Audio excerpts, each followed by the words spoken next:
میں ایک بات آپ سے کہنا چاہتا ہوں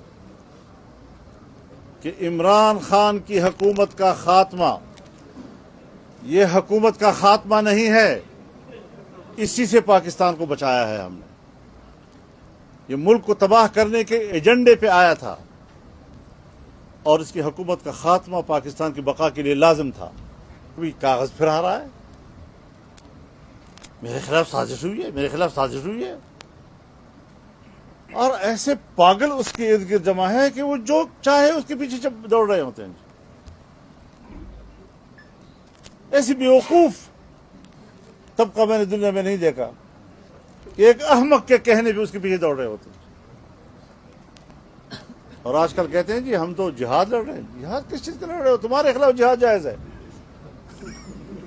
بے حیائی، فحاشی، عریانی، مہنگائی، بے روزگاری، بین الاقوامی اداروں کے ساتھ غلط ان کے شرائط پر معاہدات، اس پر دستخط کرنا، ملک کی معیشت کو بیچنا، بیڑا غرق کر کے رکھ دیا آپ نے پاکستان کا، اور اب پھدک پھدک کر پھر رہے ہو ادھر ادھر کہ میں تو ملک کو بچا رہا ہوں۔ عمران خان اپنے حدود میں رہو، جمعیت والے زندہ ہیں، ہم زمین اتنی گرم کر دیں گے آپ کے لیے کہ آپ کی یوتھیوں کے نرم تلوے اس زمین پر نہیں رکھے جا سکیں گے۔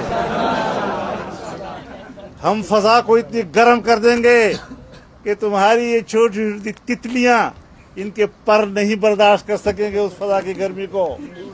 حدود میں رہو۔ ہم نے صحیح کہا ہے کہ تم ایجنٹ ہو کسی کے، وہ کیا چیز؟ لاس اینجلس سے لے کر ڈی چوک تک تمہارے تعفن کی بدبو پھیل رہی ہے، اخلاق تمہارے یہ ہیں، کردار تمہارا یہ ہے، تم ہمیں پاکستان کے نظام سمجھاتے ہو؟ گندگی اور غلاظتوں سے توقع ہے کہ وہاں سے پھول اٹھیں گے، خوشبوئیں اٹھیں گی۔ لا الہ الا اللہ ایک انسان کو غیرت دیتا ہے۔ جب آپ اللہ کے سوا کسی کے سامنے جھکتے ہی نہیں ہیں، ایک چھوٹا سا انسان غیرت مند ہو جاتا ہے۔ پیسے والے آدمی جو کسی کے سامنے جھکتا ہے اس کی کوئی عزت نہیں ہے۔ ایک مزدور بھی جب غیرت مند ہوتا ہے تو لوگ اس کی عزت کرتے ہیں۔ اور پھر جو یہ مدینہ کا انقلاب آیا تھا، اس کی دو چیزیں تھیں، اس کی بنیاد دو جگہ پہ رکھی گئی تھی۔ ایک تو انہوں نے انسانوں کو آزاد کر دیا، ایک سسٹم دیا، ایک عدل اور انصاف کا نظام لیا۔ انصاف انسان کو آزاد کر دیتا ہے۔ جس معاشرے میں جو حضرت علی کا قول ہے نا، ظلم کا کفر کا نظام چل جائے گا لیکن ظلم کا نظام نہیں چل سکتا۔ نا انصافی کا نظام اس لیے نہیں چل سکتا کہ جو پاکستان میں ہیں تو بڑے بڑے مافیا بیٹھے ہوئے ہیں، قانون کے اوپر ہیں، قانون کی بالادستی قائم نہیں ہونے دیتے کیونکہ وہ فائدہ اٹھا رہے ہیں کرپٹ سسٹم سے۔ تو وہ جب تک وہ یہ بڑا بڑا مافیا بیٹھا ہوا ہے اور کہتا ہے کہ ہمیں این آر او دے دو اور باقی غریبوں کو پکڑو، وہ ملک آگے نہیں بڑھ سکتا۔ تو ہمارے نبی صلی اللہ علیہ وسلم نے سب سے پہلے مدینہ میں انصاف قائم کیا کہ میری بیٹی بھی اگر جرم کرے گی تو اس کو سزا ملے گی۔ اور تمہارے سے پہلے بڑی قومیں تباہ ہوئی جدھر قانون نہیں تھا، جدھر انصاف نہیں تھا، جدھر طاقتور کے لیے اور کمزور کے لیے دوسرا۔ اور دوسری چیز تھی، انہوں نے انسانوں کے کیریکٹر کو اٹھایا، کیریکٹر بلڈنگ کی نیشن کی۔ صادق اور امین، سچا اور ایماندار، وہ کیریکٹر سے وہ لوگ اٹھے۔ کبھی بھی جھوٹے لوگ، ڈرپوک لوگ بڑے قوم نہیں بنا سکتے۔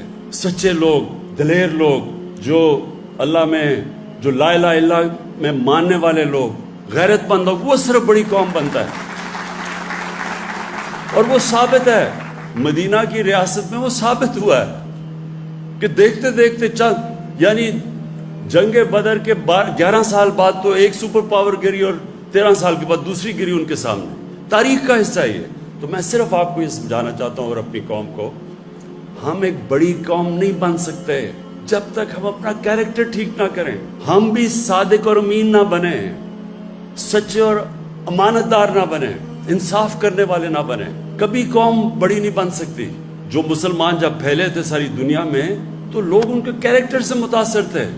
انڈونیزیا اور ملیشیا کے اندر کوئی مسلمان فوج نہیں گئی تھی، وہ ان کے تاجروں کے کیریکٹر سے لوگ مسلمان ہو گئے۔ اس لیے ہم بھی پاکستانی، اور میں کیونکہ ہماری اکثریت نوجوانوں کی ہے، میں مسلسل اپنے نوجوانوں کو اس چیز سمجھاتا ہوں کہ اللہ نے اس ملک کو کسی چیز کی کمی نہیں دی۔